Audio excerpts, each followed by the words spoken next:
Hello, this is Virgil Labrador, Editor-in-Chief of Satellite Markets and Research, and we're here at the VSAT 2014 conference in London with Garrett Hill.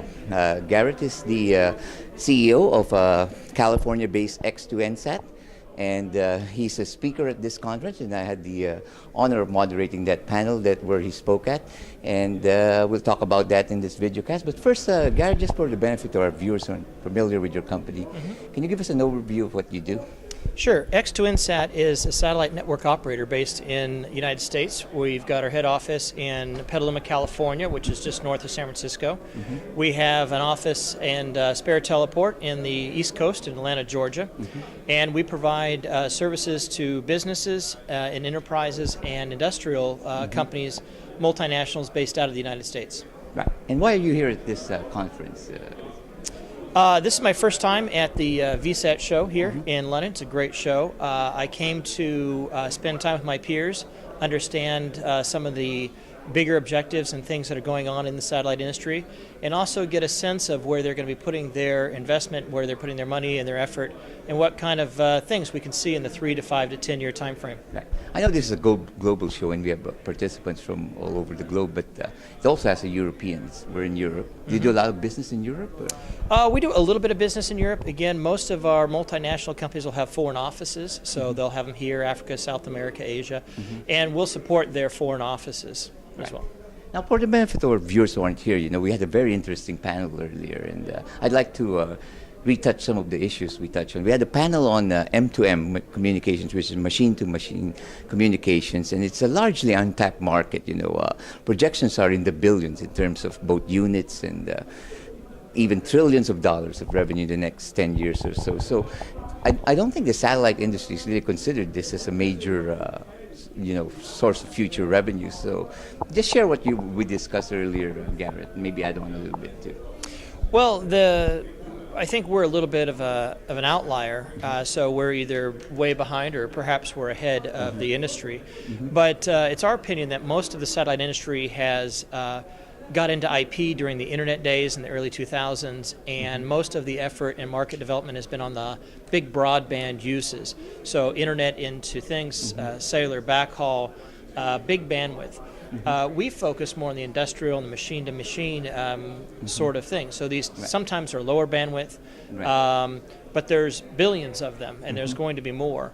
And what the satellite industry is going to have to do if they want to be a substantial player in this market is really look at the kind of technology, the kind of terminals, and the way those terminals work so that they can compete in that industry, which is largely being taken up by the 4G players. Right. And that means what? Lower costs, more? I think if I could put it on one single thing, the reality is the cost of the airtime isn't too much of an issue. We find ourselves very competitive and often beat 4G in terms of airtime. But when you look at the cost of the equipment and the complexity of the equipment, you've got standard parabolic antennas that we've all seen for the last 20 years, 1.2 meter, 3-watt kits that you have to have a professional installer do a truck roll to go out and install. So you may be paying $500 or $1,000 US for the installation of a truck roll, and you may have a kit that's $1,000 to say $5,000. And we think that with a lot of development and a lot of effort, that we could start seeing things in the kits in the $100 worth of equipment with small antennas that don't need to be professionally pointed. Right. Now, we talked about some examples, and you cited one in the oil and gas and all that. But the Internet of Things means like small appliances, like toasters and refrigerators. Is there a role that satellite can play in that too? Well, when I look at consumer goods like refrigerators and toasters and your thermostat in your house, very popular now with some of those sort of things, I think those are going to probably use the consumer internet access that they already have, and they might have, there's 1 million satellite users, consumer in the U.S. right now. We're not in the consumer business, but they exist. So I think satellite does have a play in those. What will be important, in my opinion, for satellite technology is to be able to be sure that the consumer systems that are being put in, which will be the majority of the connected devices, more so than industrial, those need to be able to support those applications. Can you imagine somebody needing to change their internet provider because the refrigerator can't talk to the supermarket to tell them, what kind of food they need? Right. It's kind of a silly reason why you would switch from a satellite provider to maybe a 4G provider. Right. But that's exactly what might happen if the satellite people don't keep their eye out and say, what are people going to be using my technology for? Right. Well, yeah, it was a very good session, and you can read about it also in the Satellite Executive Briefing coming out next month. And is there anything else you want to add, Garrett? No, it's been a great time here. You were a great host. Didn't beat up on us too much. And I encourage anybody who gets the opportunity to come to the next show. Yeah. Well, thank you, Garrett.